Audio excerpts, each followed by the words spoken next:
Hey guys, I'm P-Freak. Welcome back to Pokemon Fire Red. Last time we got our 4th gym badge over at the Celadon gym, and we also found out the Team Rocket hideout and fought the boss there. We also finally got the Silph Scope, and in this part we're back in Lavender Town, and we're gonna go through the tower finally. Now that we have the Silph Scope, we should be able to see all the Pokemon that were hidden to us previously, and hopefully our Pokemon won't freak out about all that. Unfortunately, we cannot move any faster than our walking speed here, which... D-pad, why are you being weird right now? Anyways. So now, whenever we encounter a wild Pokemon, if we can just do so. I'm going the wrong way anyways. We can now see that the ghosts were actually Ghastly!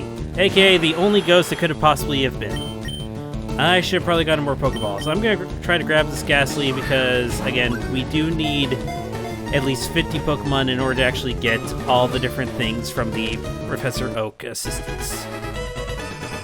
And that was pretty easy. A lot better than the friggin' encounter I had with the goddamn Onix.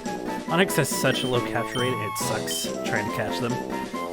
Anyways, you can find Ghastlys. I think there's a small chance that you can find Haunters as well. And you can also find Cubones. Cubones are not a ghost type, they are pure ground type, but...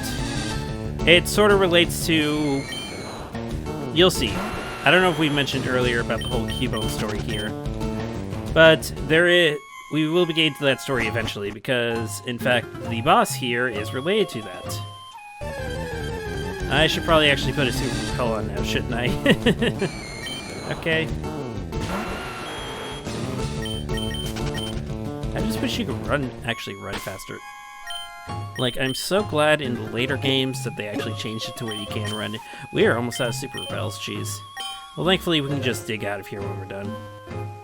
Alright. I also already took the liberty of fighting all the trainers we didn't fight previously. So we shouldn't have any surprise encounters with trainers. Alright, and this is the last floor that we were able to access previously. So now if we just walk over to the stairs...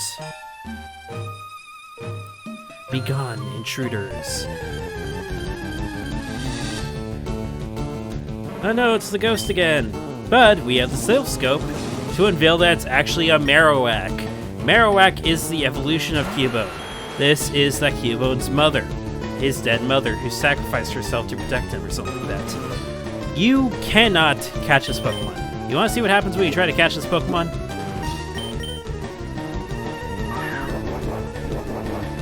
It dodged the thrown ball. This Pokemon can't be caught. Now, it was a function in the original games that Pokeballs could actually miss. This was especially prominent on legendary Pokemon, but you just flat out cannot catch this Marowak.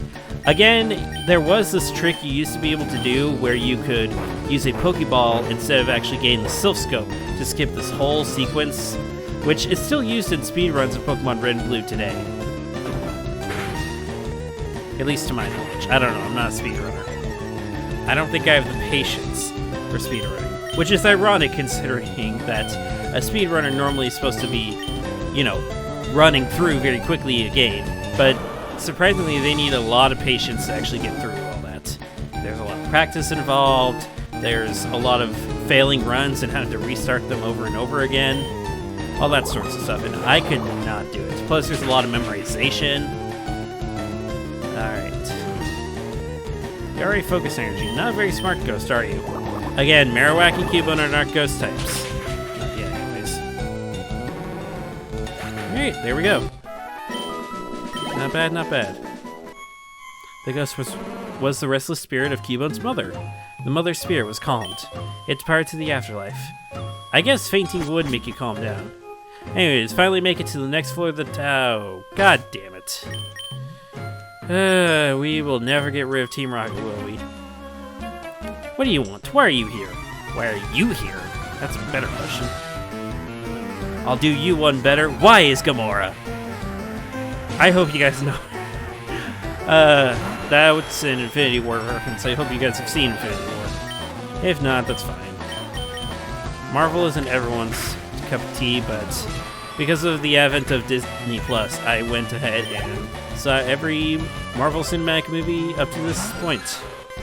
And if you're wondering what this point is, the latest one, at least chronologically, is Spider-Man Far From Home.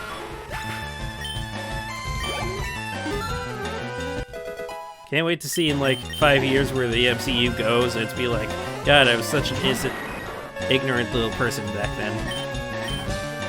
I'm not even talking about Pokemon now. Well, it's just a bunch of Team Rocket grunts. They tend to have a bunch of... Whoops, sorry. In case I haven't mentioned it before, they have a lot of Poison-type Pokemon, but the issue with Golbat is that it's Poison Flying, so ground types don't really work. If you have a Psychic type, then Team Rocket becomes just a breeze. I'm actually going to switch out. Now, Raichu, on the other hand here, can absolutely shock the crap out of some flying types. Alright.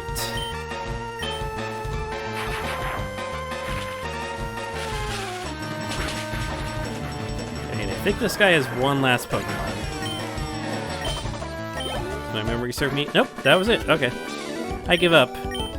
Damn well better give up. I'm not going to forget this.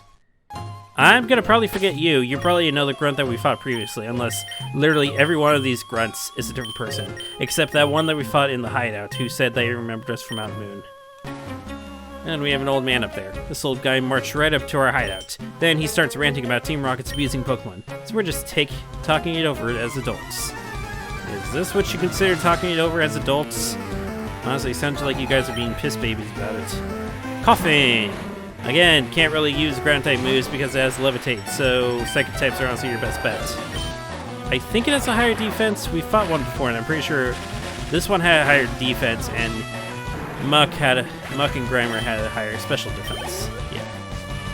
Something like that. And Drowsy, speaking of high special defense, but Thunderbolt should still be able to do at least a decent chunk of damage. Right? Yeah. That's it. I would consider that a decent chunk. Almost KO'd the damn thing. Confusion? Confusion. God damn it. Let's see. Come on, Ret. Yeah, good Ret. Yeah, good little Ret. Alright. One more grunt to go. Pokemon are only good for making money. Why not use them? You stay out of our business. Technically, I'm also using them to make money winning all these battles. You're not saving anyone, kid. You know, that is a funny thing. How does a 10-year-old manage to defeat a mafia crime organization? Honestly, if they just had guns, Pokemon would be a lot faster. Like, everything would just end with a simple gunshot to the kid's head.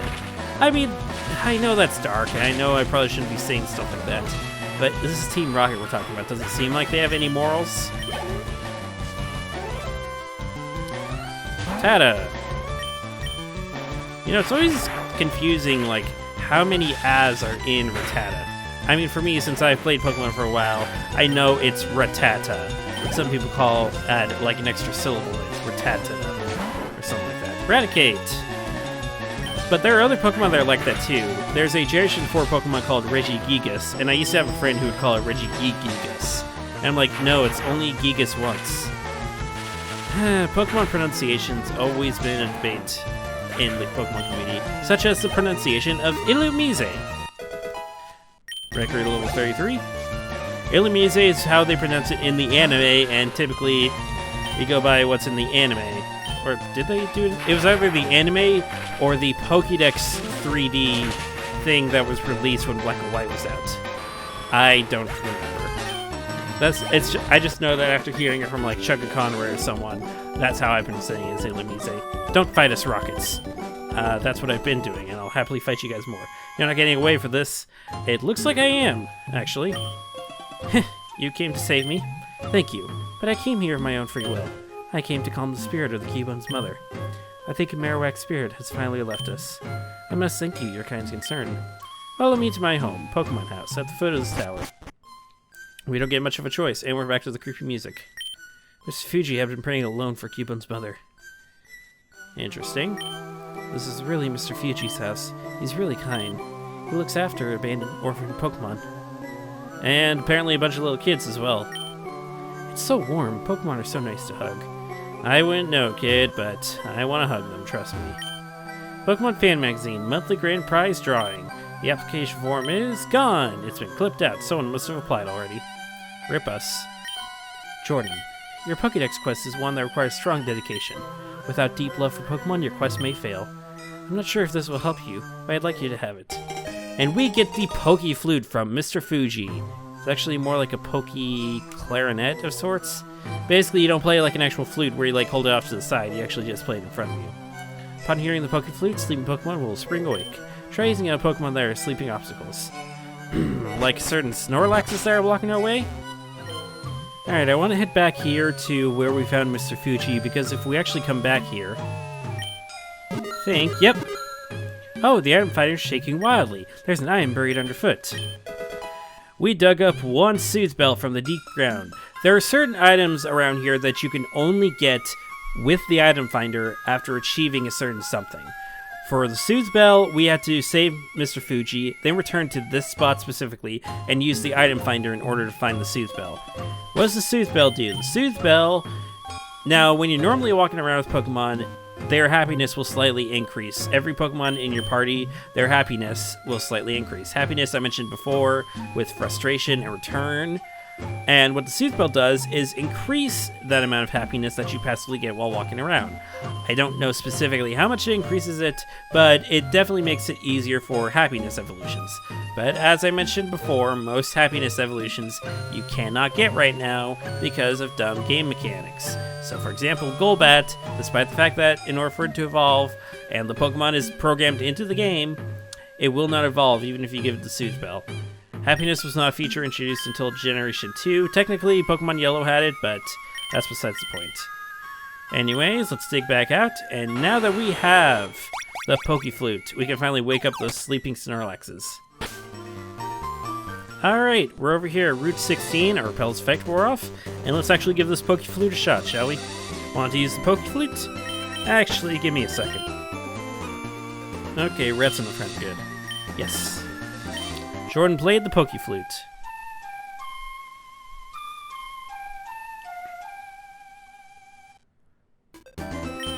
It attacked in a grumpy rage. This is Snorlax. Snorlax, there are only two of them in the game that you could possibly get. This one and the other one sleeping on the other route. They are very powerful Pokemon. They were known as the king of competitive battling back in Generation 2. They are normal types with high special defense and pretty good moveset. And they're also very, very, very difficult to catch. I was actually considering having one of them be on my team, but that ain't gonna happen. Not this time. I am, however, still gonna try to catch this thing. Like I said, we need a minimum of 50 Pokemon in order to get all the things we want from the Professor Oak assistants, and this is going to count towards that. It's just an easy one for us, well, easy in quotations. I did stop by and spend the rest of my money on Great Balls. I'm not doing very well on money right now, but thankfully, we should be getting an item soon that allows us to get more money. Okay. It's paralyzed, yellow HP. Don't want to risk it going into the red. Let's try throwing some Great Balls at it. In the back of Generation 2, there was a Pokeball called the Heavy Ball, which could be very useful to catch this thing. God damn it. Because it's a very heavy Pokemon, so... that'd be useful. Come on. Even if we don't catch this thing, we still have one other shot to catch the Snorlax. And two, it'll still just move out of the way. We need to either catch it or defeat it in order for it to move out of our way. One... God dang, come on. Getting ridiculous. I don't want to try to risk. Good thing I bought all these Great Balls. Didn't even shake that time. Are you kidding me? Oh, come on. Please capture. I don't want Red falling asleep. Yawn is a move where it makes your Pokemon drowsy, and when a Pokemon is drowsy in the next turn, it'll fall asleep. 1, 2, 3... God freaking... Damn it. Come on. Cut me a break. I'm running out of Pokeballs here. It didn't even shake that time.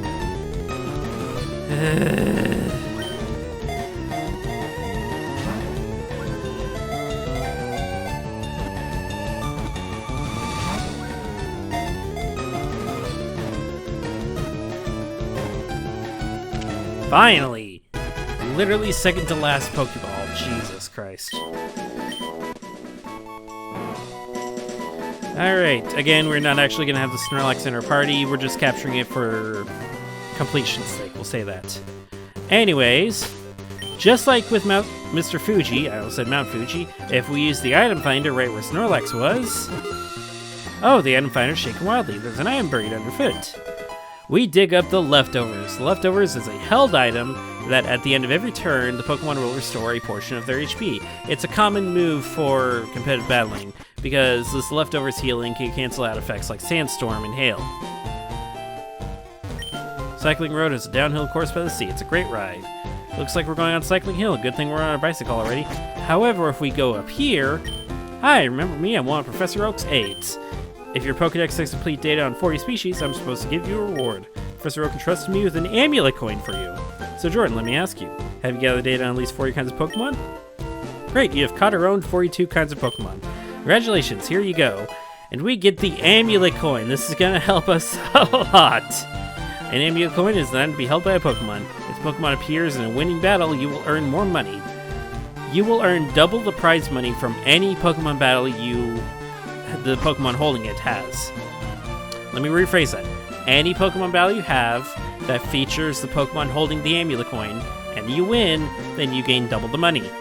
It's going to be really helpful considering that we need to save a lot of money in order to get those TMs that I wanted. So, I'm going to stop by Pokemon Center, and then we're not going to actually continue on to Cycling Road. We are instead going to head downwards, south of Lavender Town. Alright, so I gave Pupper the amulet coin. He's currently sitting in the front of our party. And welcome to Route 12. Route 12 is a mostly water route. If we go through here, it's just a gate. There's a lookout spot upstairs. The view is magnificent. Let's go see if there's anything interesting up here. Apparently we can't ride our bicycle through stairs, though. My Pokemon ashes are stored in the Pokemon Tower. You can have this TM. I don't need it anymore. And we get TM27. I think... The TM is called Return. If you treat your Pokemon good, it will return your love by working its hardest in battle. I mentioned this earlier when we got Frustration. This is the opposite, where the higher the happiness of your Pokemon, the stronger the move. And if you get the Soothe Bell, then that increases the happiness faster. You know, just about any Pokemon can learn this TM, so... You know what I'm thinking? I'm thinking... It's better than Horn Attack, so... Why don't we give this to Bun Bun? It's a move that's stronger than Horn Attack, and I think it is finite, unfortunately. I don't think we can get more of these. I might be wrong. I kind of hope I'm wrong. But this attack move grows more powerful when you use your Lexus Trainer. I can't speak today, apparently. Like I said, its base power does eventually get stronger than Horn Attack at max happiness. I don't know if Bun Bun is at max happiness. I wouldn't be too surprised if it wasn't, but it should be at this point considering how long we've had it with us. So, leveling up, having it in the party, evolving it, all that stuff does increase the happiness. Putting it in the PC, however, does decrease its happiness slightly. But I don't think we put Bun Bun in the PC. Also, we can't teach it. The thing is that I know that we're able to buy more Brick Break TMs now. So maybe having another fighting type on this guy would be helpful. Unfortunately, seeing as this is the only poison type move it knows, and it will ever learn except by TM, it's not really that useful, especially how fast it's falling off. So I think I'm actually going to get rid of Poison Sting for now. We will eventually get another poison type move for Bun Bun, but it's going to be much, much, much later into the game to the point where it kind of doesn't really matter. So we might as well teach it some other useful moves. Besides, what's weak to poison types? Grass types, we have not Bun Bun. We have Pupper for that. What else? I don't know, bug types weak to poison? I don't think so. There's not much that poison type is super effective against anyways. Alright. Back on here, I think... Oh, we can actually avoid you. Awesome. So these fishermen are trainers. I could avoid him as well. And, of course, they mostly have water-type Pokemon, so it's about time for me to have Pupper out right now. Alright, anyways, now that we got that taken care of, we can't access the item that's on that floating island yet, but we will come back for it eventually. Let's see if we can avoid this guy. Nice. Alright, are you another spinner? Yes, you were. Alright, Pupper gained a level up in that battle. It's actually in the wrong position in the party right now. So, I'm going to put you back down there. We're going to fix the party positioning later. And we're going to give Bun Bun the amulet coin. Again, I will be doing all these battles off screen, but I just happen to keep running into a whole bunch of them. And finally, this bastard again. So if we once again just use the Poke Flute, and I'm just gonna KO this one. We already have one Snorlax, and it's not like there are only two in this entire region or anything. But no, we're fine with just one Snorlax, so I'll just KO this one to get the experience. Oh wait, we have a Brick Break move now. So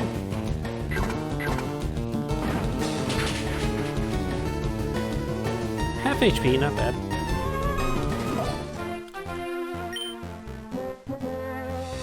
And once again, including on this Snorlax, if we use the item finder again,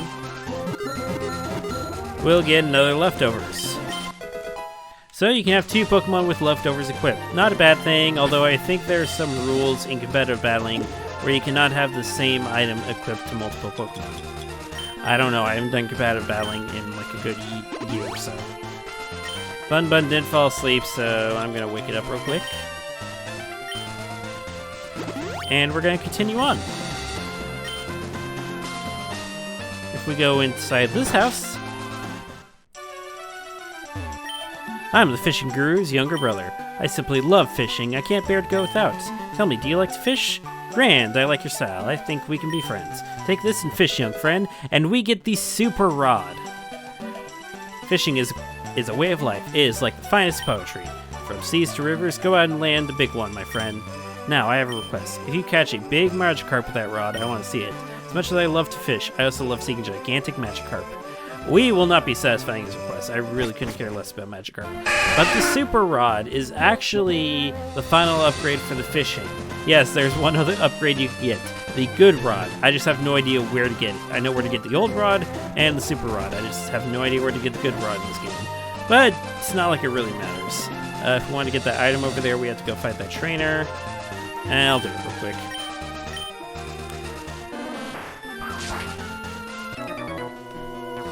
I'm searching for a Moonstone. Have you found one? Yes, I found several, actually. Alright, and the item next to him was an iron. Not a Moonstone, but an iron. Iron raises defense, so I think we're going to give that to our Crash.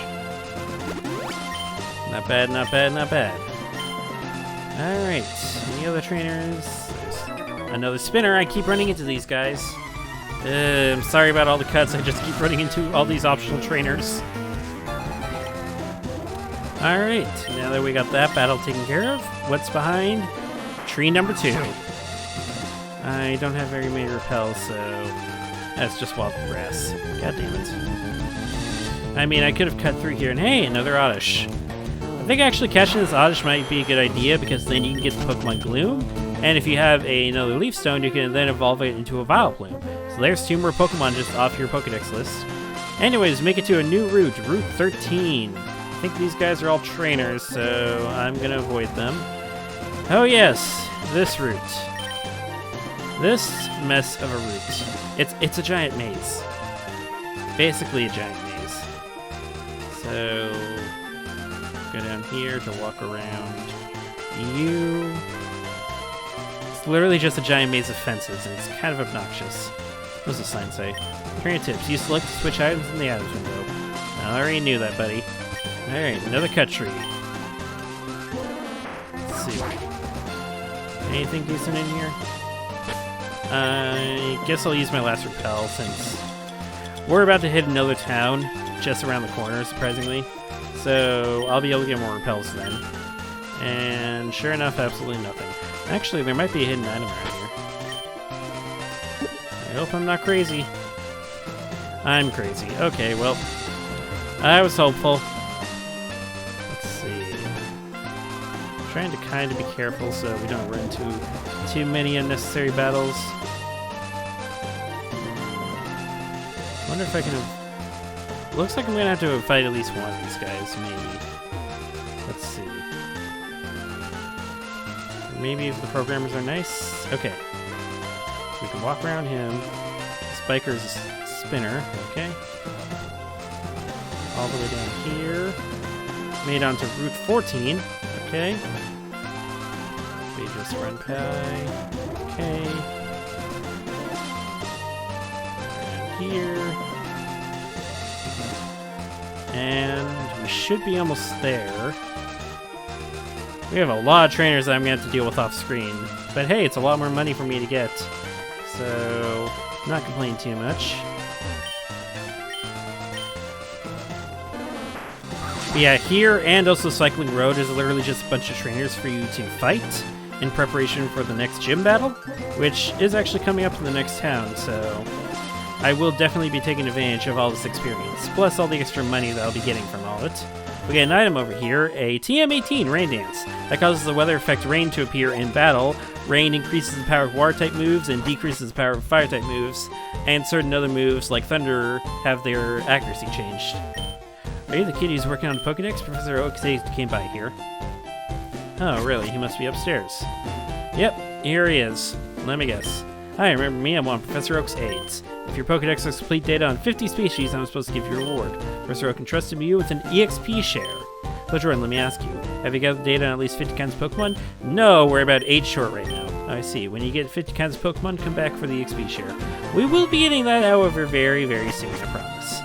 But, with that all said and done, we're still on Route 15.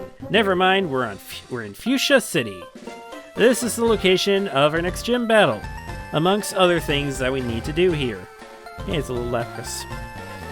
But we'll be exploring what we need to do here next time. So, that's going to be it for this part. I'm going to run around and go fight all those trainers real quickly so we can get our Pokemon up to some really, really nice levels. So, if you like what I do, subscribe to my channel and consider supporting me on Patreon and follow me on all my social media links. All that will be in the description. I'll see you all next time where we go take on our next gym battle, amongst other things that we're going to be doing here. I'll see you all then.